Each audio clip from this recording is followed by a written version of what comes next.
오늘 고린도후서를 또 여러분들과 같이 묵상을 하면서 함께 은혜를 나누고자 합니다. 이야기 하나를 소개하면서 말씀을 시작합니다.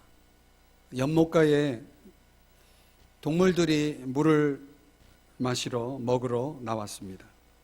거기에 그 동물들이 물을 먹으면서 저마다 그 연못에 비춰진 자신의 얼굴을 봅니다. 이 사자가 와서 물을 마시면서 먹으면서 자기 얼굴을 보니까 너무 잘생겼어요. 아무리 봐도 너무 마음에 들어요. 이제 뿌듯한 마음을 가지고 이제 숲속으로 또 들어갑니다. 다른 짐승들 또 동물들이 와서 물을 마시는데 이 사슴이 또 와서 물을 마시고 자기 얼굴을 들여다보니까 너무 잘생긴 거예요. 뿔도 예쁘고. 이 옆에 와서 암사슴이 또 물을 먹고 있는데 옆에서 보니까 머리가 반질반질하고 뿔도 없고, 그러니까는 그 뿔 달린 사슴이 야, 넌 어떻게 머리가 그 모양이냐 하면서 비웃는 거예요. 그리고 있는데 막 기분 좋아가지고 으스케 있는데 숲속에서 갑자기 사자가 뛰어나오더니 으랑대면서 이제 잡아먹으려고 하는 거예요. 그러니까 연못가에 물을 마시러 먹으러 왔던 짐승들이, 동물들이 다 흩어져서 도망을 가는 겁니다. 이 도망을 가던 사슴, 그 자기 얼굴 보면서 무척 마음에 들어했던 그 사슴이 그만 뿔이 가지에 걸려가지고 어떻게 됐을까요? 어떻게 됐을까요? 네, 여러분 똑똑하시네요. 사자밥이 되었다는 겁니다. 그 사슴이 왜 사자밥이 되었을까요? 그 자랑하던 뿔 때문에. 여러분, 이 동화 이야기가 우리에게 주는 교훈이 뭡니까? 사람들 자랑거리 다 갖고 살지요. 그런데 어느 날 그 자랑하는 것이 나의 덜미를 잡고 나를, 내 인생을 무너지게 하고 불행하게 할 수 있다는 거 여러분 아십니까? 예레미야 9장 23절에 보면은 하나님께서 말씀하셨습니다. 지혜로운 자는 그의 지혜로움을 자랑하지 말라. 용사는 그의 용맹을 자랑하지 말라. 부자는 그의 부함을 자랑하지 말라. 뭐 하지 말라고요? 자랑하지 말라는 거예요. 여러분, 이 세상 사람들이 자랑하는 대표적인 세 가지 아닙니까? 지혜, 지식, 힘, 그리고 재물. 이런 자랑이라는 것은 성경이 볼 때, 또 하나님이 보실 때에는 그건 자랑거리가 안 된다, 이런 얘기죠. 그런데 오늘 성경 본문 고린도후서, 우리가 지난주에 이어서, 지난주에는 고난의 유익을 우리가 함께 생각해 봤고, 오늘 본문은 사도 바울이 내 자랑은 이런 겁니다 하면서 자기가 자랑거리를 소개하고 있어요. 이 바울이라고 하는 훌륭한 신앙인이 앞서서 우리가 예레미야 말씀에 의하면은 성경은 자랑하지 말라 그러고 있는데, 바울은 내가 자랑할 게 있습니다 하면서 지금 자기를 자랑하고 있는 것입니다. 이 고린도후서, 앞으로 우리가 계속 살펴보겠지만은 고린도후서 안에는 무려 자랑이라는 단어가 명사형으로 동사형 형태로 해서 총 25번이나 등장을 합니다. 이 자랑이라는 단어가 굉장히 자주 등장하고 있는 거예요. 앞으로 우리가 그 단어를 계속 살펴볼 겁니다. 자, 그런데 그 당시 성경이 쓰여질 당시만 해도 이방인들이나 유대인들에게 있어서는 자신의 어떤 업적들을 사람들에게 자랑하는 것은 아주 흔한 일이었어요. 뭐 로마 사람들도 마찬가지죠. 자신들이 이룬 승리 업적을 벽화나 어떤 서사적인 이야기거리를 만들어서 자랑하는 것은 관례였던 것이죠. 자, 바울도 그 시대를 살고 있었기에 말하자면 흔한 그 자랑을 하고 있는 듯 하지만은, 바울이 자랑이라는 용어를 사용할 때는 크게 두 가지 용법을 가지고 사용합니다. 하나는 부정적인 용법, 또 하나는 긍정적인 용법. 부정적인 용법은 자기 능력, 어떤 자신이 가지고 있는 것에 의해서 나타난 어떤 자랑, 자신의 능력, 자신의 확신 속에서 나온 자랑을 이야기할 때는 바울은 부정적인 용법으로 자랑이라는 용어를 사용하고, 하나님이 주신 능력, 하나님으로부터 온 확신, 하나님 안에 있는 것을 이야기할 때는 긍정적인 용법으로 이 자랑이라는 단어를 사용하고 있는 것을 볼 수 있어요. 그러나 오늘 우리가 이런 부정적인 용법에 의한 자랑은 하지 말아야 될 자랑이고, 성경에서는 그렇게 구분을 하고 있고요. 우리가 해야 할 자랑은 긍정적인 용법입니다. 하나님 안에서 우리가 해야 할 자랑. 그런 면에서 사도 바울이 오늘 본문에서 나의 자랑은 이런 겁니다 라고 소개하고 있는 그 자랑이라는 내용을 우리가 한번 살펴보려고 해요. 오늘 이 자랑 속에 담긴 중요한 원리가 있는데요, 이건 바울이 정말 자랑스럽게 여겼던 그 자랑거리, 그것이 오늘 이 시대를 사는 우리 그리스도인들에게도 필요한 자랑일 수 있겠다. 아니, 꼭 필요하다. 그래서 바울의 자랑을 살펴보면서 과연 나는 바울이 자랑했던 그런 내용들이 내 삶 속에는 있는가, 나에게도 그런 자랑이 있는가, 오늘 우리 자신을 좀 살펴보면서 바울의 자랑을 함께 묵상해 보려고 합니다. 바울은 크게 세 가지를 자랑합니다. 첫 번째, 거룩함과 진실함을 자랑합니다. 한번 따라 하십시다. 거룩함과 진실함. 자, 12절 말씀을 보시면요, 우리가 세상에서, 자, 이렇게 시작하죠. 세상에서, 세상 사람들이 자랑하는 거 있잖아요.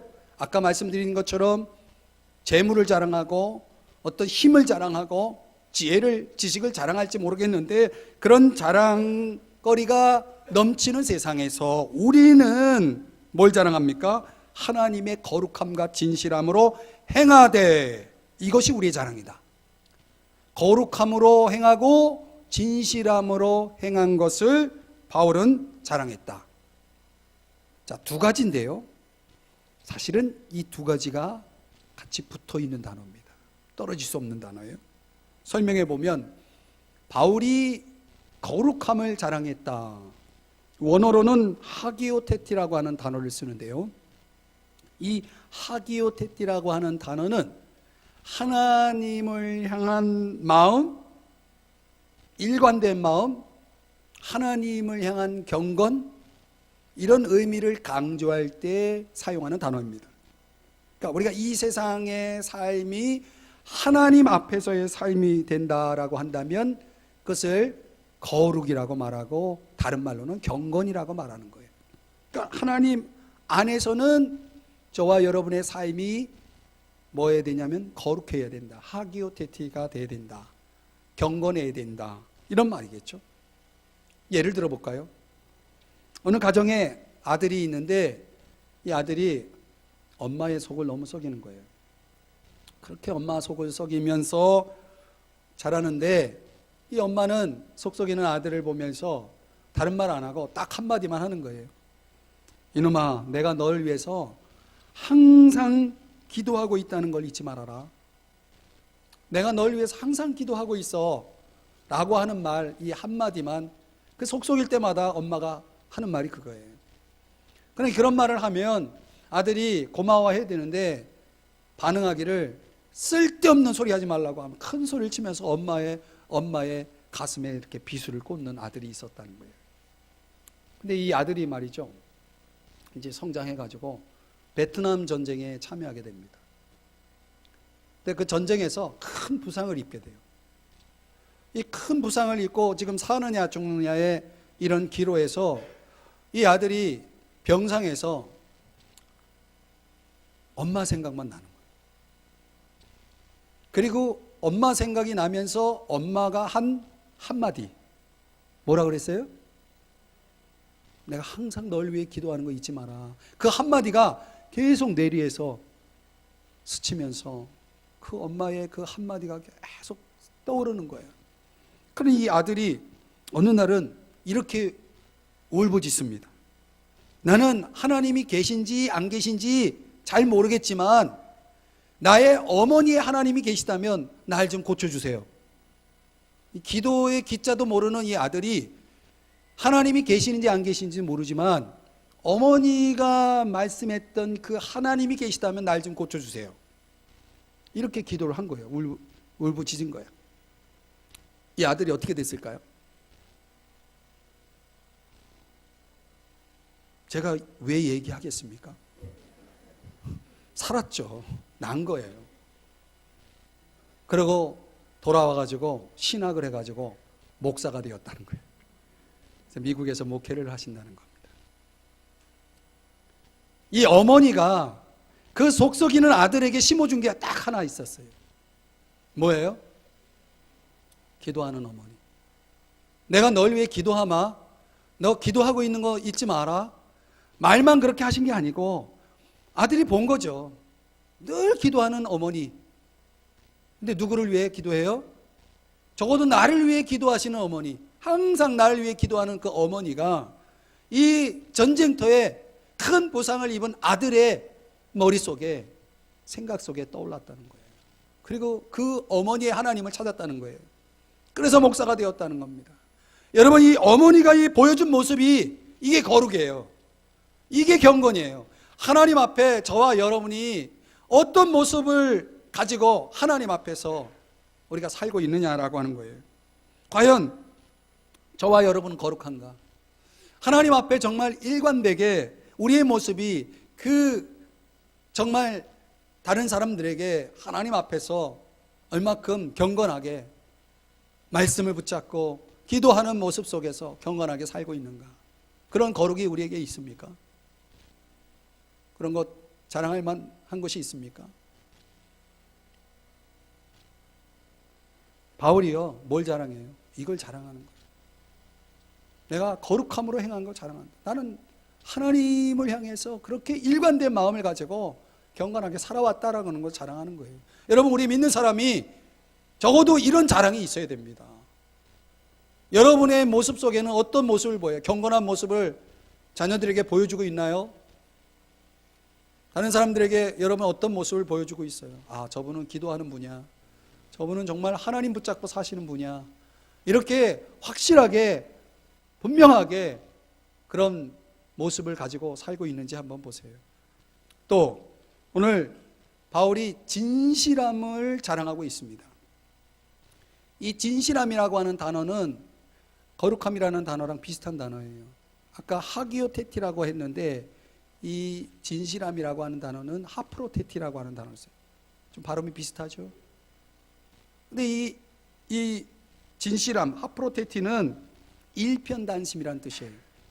한 마음을 가진 단순함, 이런 의미가 있습니다. 그러니까 다른 것이 섞이지 않는 그런 아주 순수한 본질을 강조할 때 이 하프로테티라는 단어를 사용합니다. 근데 오늘 우리가 얼마나 진실한가, 이런 걸 예를 들면 어느 가정의 이야기인데 그 가정의 아버지가 돈을 잘 못 벌어요. 늘 가난해요. 근데 그 아내가 자녀들에게 늘 남편을 자랑하는 거예요. 아버지를 자랑하는 거예요. 그 남편도 아내를 자랑하고, 돈도 못 버는 아버지 남편을 뭘 그렇게 자랑할 게 있을까? 한번 들어보세요. 뭘 자랑하냐면 아이들한테 그렇게 이야기하는 거죠. 야, 너희 아버지가 부정하게 돈 많이 벌어가지고 우리 호강시키면 좋겠냐? 그건 아니잖아. 너희 아버지가 가난하게 살고 우리가 가난하게 사는 것은 너희 아버지가 정직하기 때문이야. 이렇게 자녀들에게 돈 못 버는 남편을 아이들에게 자랑을 하는 거예요. 여러분, 이 가정이 제대로 된 가정 아닙니까? 이 얼마나 훌륭한 가정교육이에요. 돈이 그 가정에는 없지만 뭐가 있어요? 진실이 있는 거예요. 이런 깨끗함이 있는 거예요. 돈은 많은데 깨끗하지 못한 가정, 자랑할 만합니까? 깨끗하고 순수함이 이 가정에는 물질보다 더 값진 유산이었다는 거죠. 그 엄마는 아내는 그걸 아이들에게 지금 심어주고 있고 그걸 자랑하고 있는 거예요. 오늘 우리 사회 속에 이런 중요한 도덕적인 가치가 빠져서 문제가 얼마나 많습니까? 그러니까 이 거룩함이라고 하는 거, 하나님 앞에 일관된 마음을 가지고 경건하게 살고 있는 이런 신앙생활과, 그리고 사람들 앞에서 도덕적으로 이렇게 진실하게 깨끗하게 사는 이 삶이, 신앙과 삶이 이게 같이 이루어진 삶을 바울이 살았다는 걸 지금 자랑하고 있는 거예요. 이런 자랑이 있어야 되지 않아요, 여러분? 이 하기오테티와 하프로테티라고 하는 이 두 단어를 결합해서 제가 좋아하는 유진 피터슨의 더 메시지라고 하는 성경 번역에서는 이렇게 번역을 해놨어요. 너무 마음에 들어요. 뭐라고 번역했냐면 이렇게 돼 있어요. 우리가 무엇에도 굽히지 않고 그분께만 초점을 맞추었습니다. 무엇에도 굽히지 않고. 여러분, 우리가 구부러지지 말아야 됩니다. 올곧다는 말이 하죠. 무엇에도 굽히지 않고 정말 하나님께만 초점을 맞춰서 살아가면 우리가 경건할 수밖에 없어요. 우리가 정말 하나님 앞에서 진실하게 살 수밖에 없죠. 하나님 앞에 정말 한결같지 않은 마음을 갖고 사는 사람 너무 많아요. 두 마음이 너무 많아요.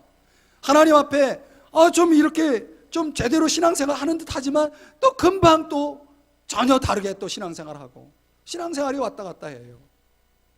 어느 때는 진실한 것 같은데 어느 때는 진실하지 않아요. 또 여러분, 우리 삶 속에 이런 일관성이, 일편단심이 정말 중요합니다. 여러분, 그 어느 것보다 중요하지 않습니까? 여러분, 바울처럼 저와 여러분이 거룩함과 진실함을 자랑할 수 있는 인생을 살아가시기를 주의 이름으로 축복합니다. 두 번째는요, 바울이 뭘 자랑하는가 봤더니 하나님의 은혜를 자랑하더라. 자, 하나님의 은혜. 여러분, 12절을 보실까요? 중간부터 보면은 육체의 지혜로 하지 아니하고 하나님의 은혜로 행함은 우리 양심이 증언하는 바니 이것이 우리의 자랑이라. 그러니까 바울이 두 번째로 자랑하는 게 뭔가 봤더니 하나님의 은혜로 행한 것을 자랑하더라.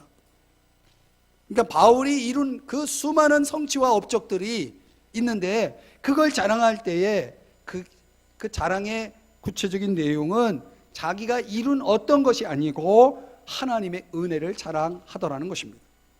은혜가 뭡니까? 헬라어로는, 원어로는 카리스라는 단어인데요, 자격 없는 자에게 하나님께서 주시는 분에 넘치는 호의죠.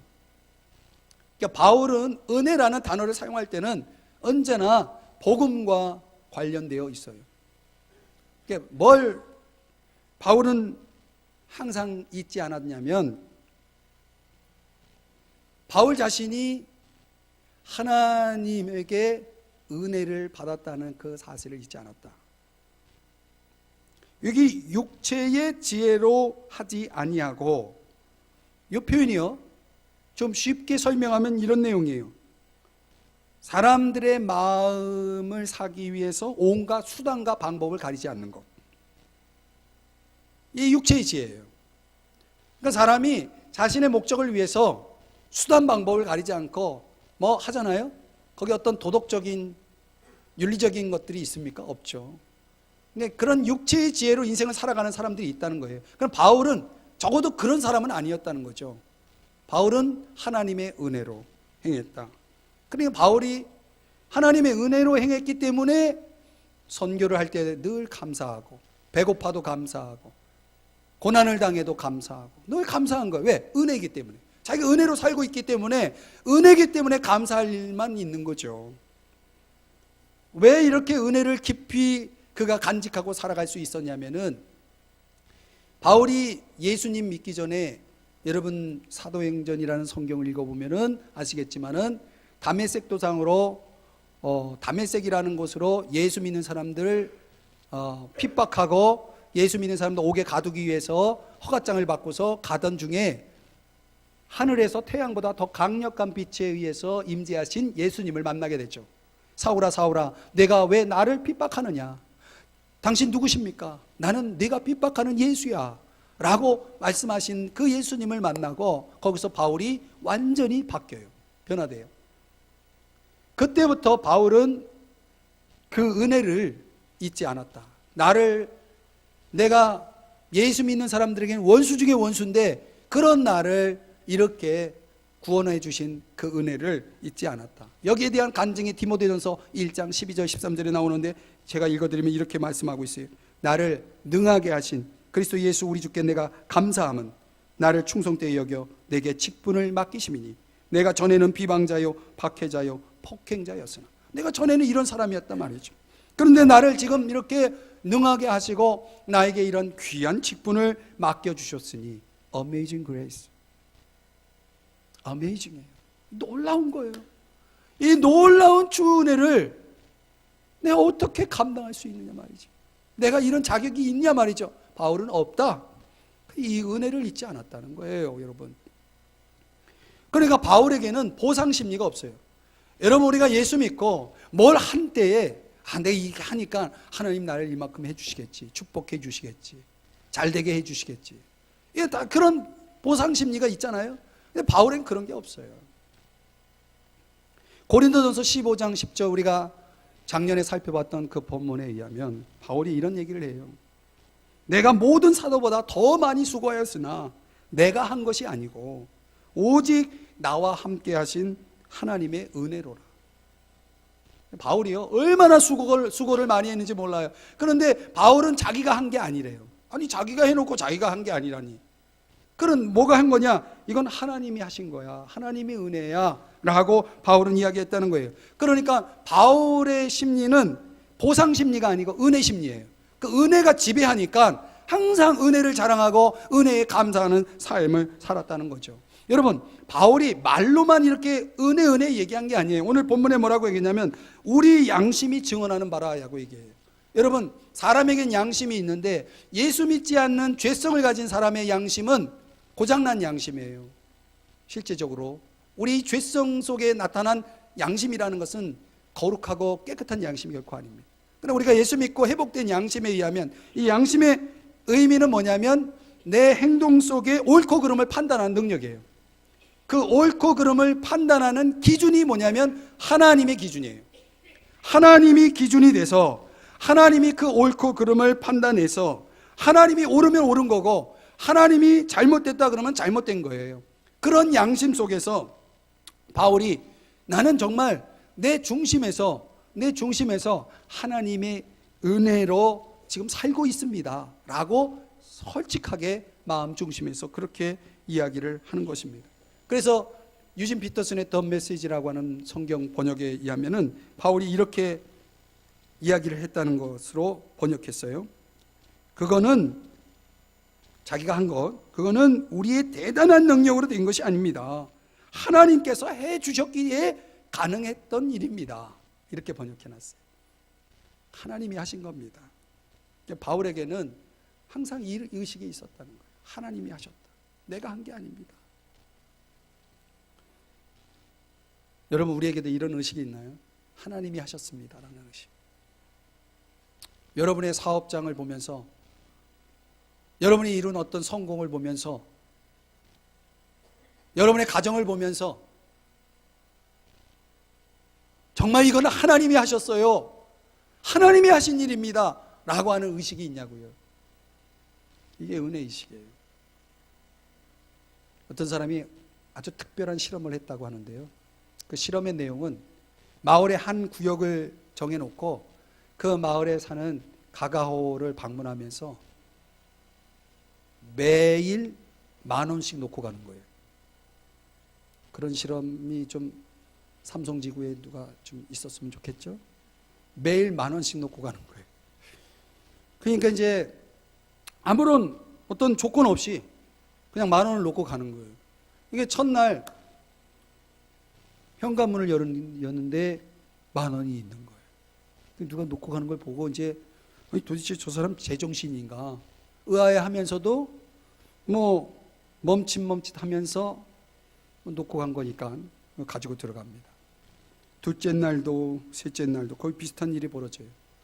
한 넷째 날 정도 되니까 동네가 난리가 났어요. 원 사람이 10,000원씩 주고 가더라. 당신은 받았냐? 나도 받았다. 당신 받았냐? 나도 받았다. 막 사람들이 떠들썩하고 난리예요.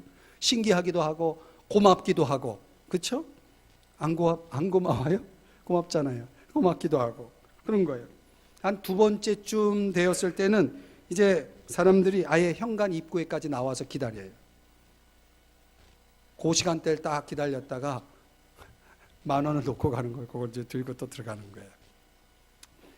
그러다가 이제 한 셋째 주가 되니까 사람들이요, 더 이상 그 돈을 10,000원을 놓고 가는 그 사람을 이상하게 여기지도 않습니다. 신기하게 생각하지도 않습니다. 고마워하지도 않습니다. 한 넷째 주가 되었을 때쯤에는 매일 밥 3끼 먹듯이 그냥 문 열면 당연히 있는 그 10,000원을 갖고 들어갑니다. 무감각하게. 그리고 이제 실험 기간이 끝나는 마지막 날이 됐습니다. 맨 마지막 날, 한 달의 맨 마지막 날이 됐는데 그 실험을 계획했던 사람이 평소와는 달리 그 가가오의 그 현관을 그냥 지나가는 거예요. 10,000원 안 놓고. 그러니까 기다리던 사람이 10,000원 안 놓고 가니까 내 돈 어디 있냐고. 왜 돈을 안 놓고 가냐고, 빨리 달라고. 그 사람들이 막 화를 내고 막 큰 소리 치고 난리가 난 거예요. 어느새 그 마을 사람들은 10,000원을 당연한 권리라고 생각하고 있었다는 거죠. 여러분, 돈 10,000원 받는 게 당연한 권리입니까? 이 실험을 통해 나타난 결과는 뭐냐면 사람들이 자신이 가진 것에 대해서 시간이 지날수록 점점 감사하는 마음을 잃게 된다는 것입니다. 왜 감사하는 마음을 잃어버렸을까요? 그것을 당연한 권리라고 생각하기 시작하는 거예요. 늘 곁에 있다라고 생각하는 거예요. 지금 우리가 그렇게 살고 있는지 모릅니다. 내가 가진 것, 내가 지금 누리고 있는 그 작은 것에 감사하지 않는다면 오늘 우리는 이 실험에 나타난 그 마을 사람들과 다르지 않습니다. 하나님의 은혜를 너무나 당연하게 생각하고 조금만 내 생각대로 되지 않으면 불평하고 원망하는 그런 모습이 내 안에 있지는 않나요? 시편 103편에 보면은 새 번역으로 읽어드리면 이렇게 말씀하고 있어요. 주님이 베푸신 모든 은혜를 잊지 말아라. 뭐를 잊지 말아요? 주님이 베푸신 모든 은혜, 너의 모든 죄를 용서하고 병을 고쳐주고 생명을 파멸해서 속량하고 사랑과 자비로 단장해주고 우리에게 새 힘을 주고 평생 좋은 것으로 채워주신 그 하나님의 은혜를 잊지 말아라. 근데 사람들이 잊어버려요. 왜 잊어버릴까요? 왜 잊어버릴까요? 신명기 8장에 보면 배부르니까, 풍성하니까. 사람이 뭐가 풍성하고 늘어나면요, 그 마음속에 교만한 마음이 들어가 버려요. 그래서 신명기 8장 14절에 보면 그런 것으로 인해서 하나님을 잊어버리는 일이 없도록 하라, 이렇게 말씀을 하고 있어요. 배부르고 좋은 집에서 살고 번성하고 재산이 늘고, 여러분 그래서 어떻다는 겁니까? 그래서 교만해졌어요. 그래서 하나님 잊어버렸어요. 여러분 그런 일들이 너무 많은 거예요. 유머 하나가 있는데요, 한 의사가 기발한 아이디어를 냈어요. 병원 입구에다가 간판을 이렇게 달았는데 내용이 뭐냐면 단돈 100만 원으로 모든 병을 고쳐드립니다. 실패할 경우에 1,000만 원을 돌려드립니다. 그러니까 한 은큼한 사람이 이게 웬 떡이냐, 1,000만 원을 쉽게 벌 수 있는 길이 열렸다 해가지고 병원에 갔어요. 그 환자가, 은큼한 환자가 말하기를 미각을 잃어버렸습니다, 그런 거예요. 그러니까 이제 의사가, 간호사 22번 약을 가져와서 이 환자분의 혀에 3방울 떨어뜨리세요. 그 간호사가 말대로 했어요. 자, 그 환자가 팍 하고 그 혀에 떨어진 그 몇 방울, 3방울 된 거, 그거를 뱉어버렸어요. 그러면서 하는 말이, 이거 휘발유잖아요. 그러자 의사가 하는 말이 축하드립니다. 미각이 돌아왔네요. 100만 원입니다.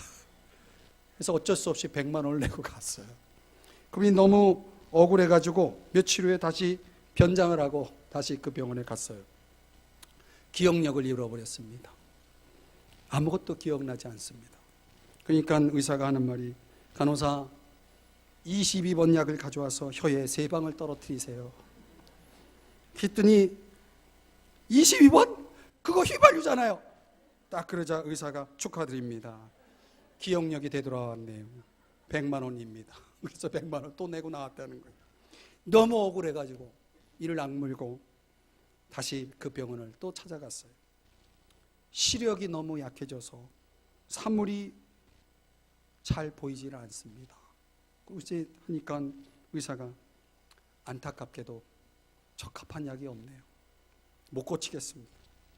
1,000만 원을 돌려드리겠습니다. 그래서 간호사를 통해서 1,000만 원을 탁 돌려주니까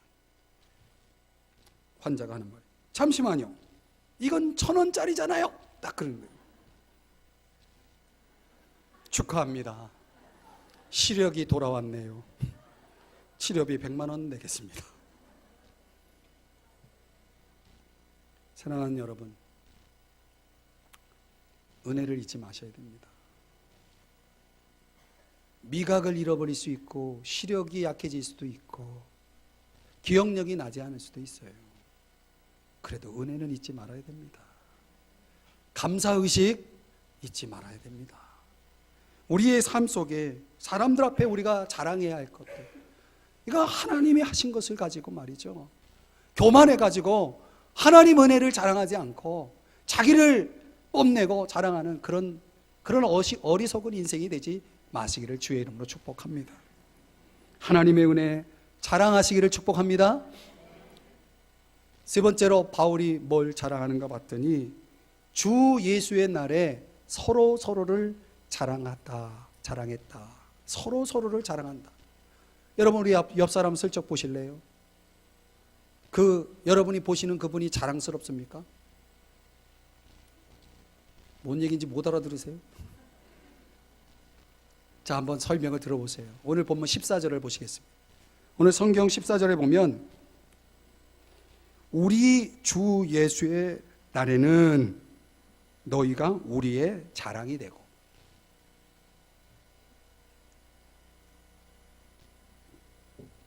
바울이 주 예수의 날에 뭘 자랑한다고 하냐면 너희가 우리의 자랑이 된다. 굉장히 중요한 말입니다, 여러분.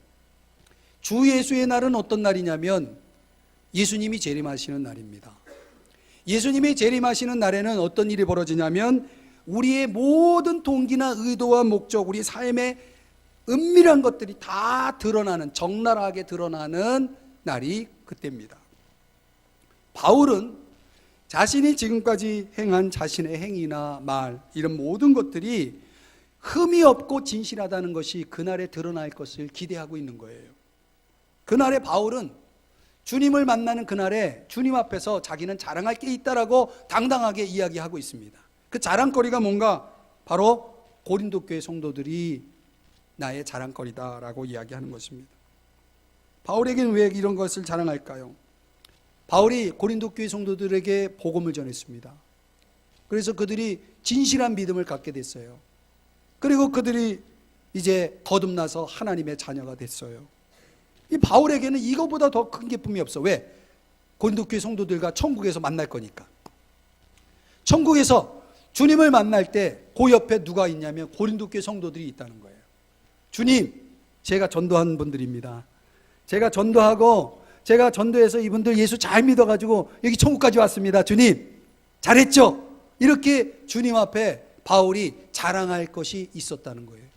반대로 고린도 교회 성도들도 주님, 저 바울 선생님 보시죠? 우리가 선생님으로 모셨어요. 우리가 저분을 위해서 기도 많이 해가지고 저분이 엄청난 일을 이루었어요. 교회도 많이 세우고 하나님 나라를 위해서 일을 많이 했어요. 저희들이 열심히 뒤에서 기도했거든요. 저희들 잘했죠. 서로 뭐 하고 있는 거예요? 주님 앞에서 자랑하고 있는 거예요. 이런 관계를 이야기하는 것입니다.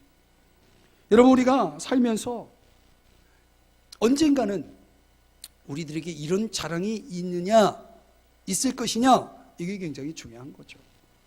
사진 하나 보여드릴까요? 저 사진은 그림이 아니고 사진입니다. 한 소방관이 나오고 개 한 마리가 있죠.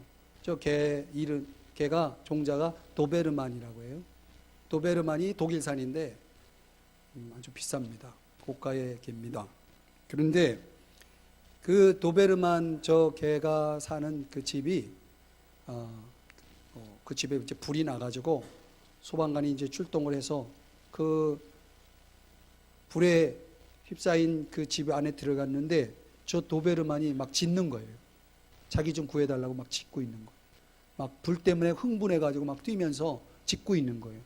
그러니까 이 소방관이, 저 지금 사진 속에 저 소방관이 괜히 저 개 지금 흥분해 있는 저게 잘못 건드렸다가 나 물거나 그러면 어떡해. 그냥 뭐 사람도 아니고 그냥 지나갈까 그러다가 순간 생명인데 그래도 살려야지. 그러면서 불 속에 뛰어들어가서 저 도베르만을 구출해가지고 집 밖으로 내놓고 다시 그 집 안에 들어가가지고 이제 구조하는 일을 하고, 이제 불이 다 꺼지고 이제 모든 일이 이제 다 끝난 다음에 저 소방관이 집 밖으로 나와서 잠시 한숨을 돌리고 쉬고 있는데 저 도베르만 저 개가 말이죠, 저 소방관을 뚫어지게 쳐다보다가 다가가는 거예요. 그걸 누가 봤냐면 신문사 한 사진 기자가 그걸 본 거예요. 저 왜 걔가 저 소방관에게 가지? 무슨 일이 벌어질까? 그래서 카메라를 딱 들고서 기다리고 있는 거예요. 그랬더니 저 도베르만이 저 소방관에게 가가지고 저 화염에 막 수많은 죄들이 있잖아요. 그 죄들이 뒤집어 쓴 저 얼굴을요 핥아주더랍니다. 그런데 별로 감동이 없습니다. 걔가요 그 죄로 뒤집어 쓴 저 소방관 얼굴을 탁 닦아주는데 나중에 보니까 저 도베르만이 새끼를 메고 있었어요. 이 사진 기자가 저 사진을 찍고서 그 스토리를 이야기해 준 내용을 제가 보면서 참 짐승이지만 정말 감동이 되는구나. 자기와 자기 새끼를 살려준 저 소방관을 저 도베르만이 믿지 않는 거예요. 너무 감사하는 거예요. 여러분, 소방관이 잘했죠? 잘한 일이죠. 그 위급한 상황에서 생명을 외면하지 않고 애쓰며 구해준 그 소방관을 향해서 그 감사를 표현하고 있는 저 도베르만의 저 모습이 뭔가 우리에게 느끼게 해주는 게 있지 않습니까? 생테쥐페리에 이런 말이 있어요. 생명은 둘도 없이 귀중한 것인데 우리는 언제나 어떤 것이 생명보다 훨씬 더 큰 가치를 가진 듯이 행동한다. 그러나 그 어떤 것이 도대체 무엇이란 말인가? 도대체 생명이라고 하는 그 가치보다 훨씬 더한 가치가 도대체 무엇이란 말인가? 이런 질문을 우리에게 던지고 있어요. 있습니까? 여러분, 지금 우리가 하고 있는 일이요, 어떤 가치를 가지고 있느냐, 어느 정도의 가치가 있느냐를 우리가 깊이 한번 생각해 보셔야 됩니다. 나는 과연 정말 그런 정말 더 나은 가치를, 영원한 가치를 위해서 내 인생을 정말 투자하고 있는지, 내가 그런 삶을 살고 있는지를 우리가 한번 깊이 생각해 보셔야 됩니다. 영국에 캐리라고 하는 큰 부호가 있었습니다. 그에게 아들이 둘이 있는데 하나는 조지고 하나는 윌리엄이라는 아들입니다. 이 두 아들이 부잣집에서 태어난 것도 참 좋은 일이지만 어렸을 때부터 총명이 뛰어나고 그리고 잘생겼어요. 공부도 잘하고 정직하고 진실하고 성품도 좋고, 그러니까 아버지가 이 두 아들에 대한 기대가 너무 큰 거예요. 너무 커요. 이 아들이 우리 가문의 명예를 높이고 정말 훌륭한 기둥이 될 거다라는 기대를 가지고 이제 아이를 키웠습니다. 근데 커서 이 조지라는 아들이 국회의원이 됩니다. 그리고 사업을 아주 또 사업도 해가지고 돈도 많이 법니다. 그냥 아버지가 너무 흡족한 거예요. 너무 자랑스러워. 우리 조지 너무 자랑스럽다. 이 둘째 윌리엄이라는 아들은 어떻게 되었을까? 어느 날 갑자기 다 버리고 선교사로 가겠다는 거예요. 그것도 인도라는 아주 후진국으로. 그러니까 이 아버지가 말이죠, 무슨 뚱딴지 같은 소리냐고, 그런 데를 왜 가냐고 그러면서 아무리 말려도요 그 윌리엄이 고집을 꺾을 수가 없어요. 결국은 윌리엄은 인도 선교사로 가게 됩니다. 자, 여러분, 세월이 지났습니다. 두 형제는 죽었습니다. 그리고 여러분 잘 아시는 대로 영어로 된 가장 오래된 백과사전, 브리테니커라고 하는 백과사전이 있습니다. 거기에 이 윌리엄과 조지 두 사람의 이름이 등장합니다. 그런데 다 버리고 인도 선교사로 갔던 이 윌리엄에 대한 내용은 그 백과사전의 한 페이지 반을 차지할 만큼 많은 내용이 거기에 수록이 되어 있습니다. 그리고 아버지가 그토록 자랑스러워했던 형 조지, 이 조지에 대해서는 윌리엄의 형, 이 한마디만 적혀 있다고 합니다. 제가 여러분에게 묻겠습니다. 누가 더 자랑스럽습니까? 여러분이라면 조지입니까? 윌리엄입니까? 여러분, 오늘 당장 두고 잘 됐다, 못 됐다 말하지 마세요. 성공했다, 실패했다. 누가 합니까, 여러분? 지금의 성공이 진짜 성공일지, 지금의 실패가 진짜 실패일지 모를 일이에요. 기다릴 일이에요. 훗날, 먼 훗날을 볼 수 있어야 되는 것입니다. 사랑하는 여러분, 먼 훗날, 아니 주의 날, 주 예수의 날에 그분이 그래, 넌 진짜 성공자야, 넌 정말 승리자야 라고 말하기까지는 우리는 아무것도 장담할 수 없는 것입니다. 여러분, 바울이 주 예수의 날에 우리 서로 고린도 교인들 성도들에게 이야기하는 겁니다. 우리 서로 좀 자랑하자. 우리 열심히 살아가지고 서로 좀 자랑하자.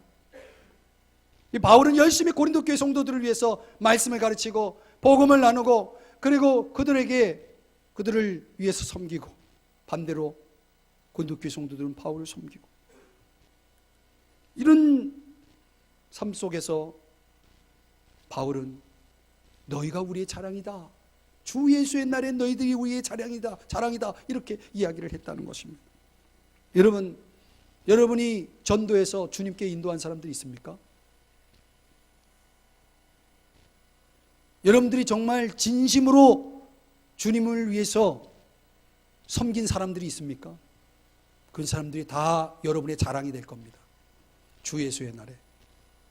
반대로 그런 사랑을 경험하고 그런 은혜를 경험하고 복음을 경험한 사람들은 반대로 나에게 복음 전해주고 나를 섬겨준 그분들을 또 자랑할 거예요. 저분 때문에 내가 여기 왔습니다 하고서 말이죠. 사랑하는 여러분, 이 마지막 날에 우리가 무엇을 자랑할 수 있을까라고 하는 것을 한번 깊이 생각해 보시기를 바랍니다. 그날에 너희를, 우리 서로를 자랑할 수 있어야 합니다. 말씀의 결론을 맺겠습니다. 여러분의 자랑은 뭡니까? 아무것도 아닌 헛된 자랑, 지나가는 자랑, 그것 때문에 여러분 살고 있나요? 오늘 바울이라고 하는 사람이 가졌던 그 사랑을 제가 말씀을 준비하며 묵상하면서, 그래, 바로 이거야, 이게 있어야 돼, 이게 진짜 내가 해야 될 자랑이야. 외형적인 지나가는 세상 것 자랑하지 말고, 하나님, 제가 하나님을 일관되게 섬기고 하나님을 변함없이 가까이 하고 기도하며 사는 그 거룩함을 자랑하게 하옵소서. 누가 뭐래도 깨끗하게 진실하게 사는 모습으로 진실함을 자랑할 수 있게 해주십시오. 이건 내가 한 게 아니고 하나님이 하신 일입니다 하며 하나님의 은혜를 자랑하는 그런 자랑하며 살게 해주십시오. 내가 함께 신앙생활하는 성도들과 함께 더불어 살아가는 가족들을 보면서 그날에 서로 보면서 감사할 수 있는, 그리고 자랑할 수 있는 그런 후회 없는 삶을 살게 해주십시오. 이런 마음, 그런 간절함이 있습니다. 여러분 어떻습니까? 여러분에게 이런 자랑이 있었으면 좋겠어요. 여러분 2017년 여러분의 삶을 한번 이런 것에다 한번 목표를 두고, 그래 내가 이런 자랑 한번 하면서 살겠다, 내 남은 생애를 이렇게 살겠다라고 하는 그런 마음으로 살아가는 여러분 되시기를 주님의 이름으로 축복합니다. 기도하겠습니다.